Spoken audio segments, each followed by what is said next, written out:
This is a scenario that just a day ago, I don't think any Russian really would have predicted.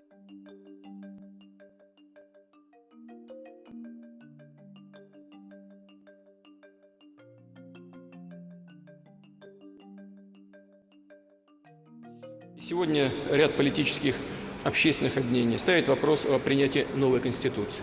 It has been a weird couple of days in Russian politics, with a big shake-up that seems to be all about solving the biggest political issue here, which is what happens when Vladimir Putin's forced to step down from the presidency in 2024. First, though, this country has a brand new prime minister, the country's chief taxman, who's now been thrust into the political spotlight for the first time, taking over from Dmitry Medvedev. He got a massive vote of support from Parliament, 383 votes in favour, not a single one against. And Mr. Medvedev, for the time being at least, has been sidelined. Очевидно, что мы, как правительство Российской Федерации, должны предоставить президенту нашей страны возможность принимать все необходимые решения для этого.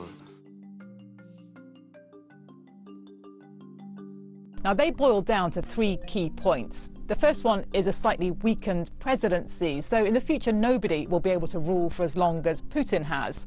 Then there's a slightly strengthened parliament. And finally, the State Council, a body that Mr. Putin already heads, will get its status beefed up a bit.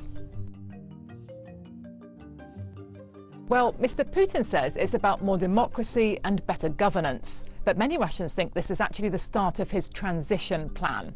After 2 decades in power, he has interests, he has allies, he has a whole system to protect. He can't just disappear. For example, after the reforms, he could continue to influence things through the State Council once its powers have been beefed up. So what do Russians make of all this? Well, some of them do believe it. They hope things are going to change. They do still support Mr. Putin. Others see new faces, but the same old ideas. They talk about smoke and mirrors.